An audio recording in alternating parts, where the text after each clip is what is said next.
बातमीपत्राच्या सुरुवातीला एक मोठी बातमी आपण पाहतोय। सरकार आणि सीजेपी शिष्टमंडळाची सध्या चर्चा सुरू आहे। या चर्चेकडे सगळ्यांचं लक्ष लागलंय। 1 तास झालं सीजेपीचे शिष्टमंडळ आणि सरकारच्या प्रतिनिधींची ही भेट सुरू आहे। सीजेपीकडून आता मागण्यांचं एक प्रस्ताव दिलेल्या सोबतच्या या चर्चेमध्ये नेमकं काय निघतं आहे हे बघणं खूप महत्त्वाचं ठरणार आहे। तर ही बैठक आता संपली असल्याचं कळतंय। तर सरकारसोबतची ही चर्चा आता तोडग्याकडे सगळ्यांचं लक्ष आहे। मागण्यांचं एक निवेदन आहे ते आता सादर करण्यात आलेलं आहे आणि महत्त्वाच्या 3 मागण्या आहेत सीजेपीच्या। यामध्ये सगळ्यात महत्त्वाची आणि मोठी बातमी ज्याला विरोधकांनी सुद्धा समर्थन दिलेलं आहे ती म्हणजे शिक्षण मंत्री धर्मेंद्र प्रधान यांचा राजीनामा। धर्मेंद्र प्रधान यांचा राजीनामा घेतल्याशिवाय हे आंदोलन संपणार नाही। सीजेपीनं ही ठाम भूमिका घेतलेली आहे।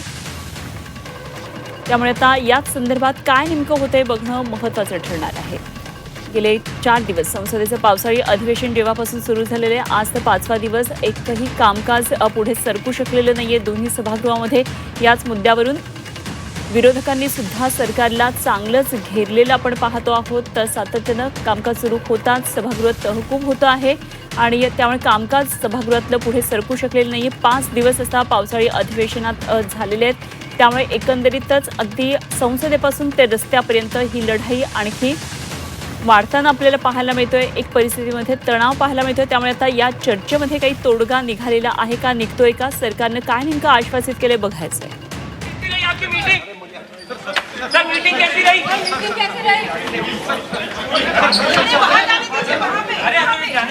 तर सीजेपीचं शिष्टमंडळ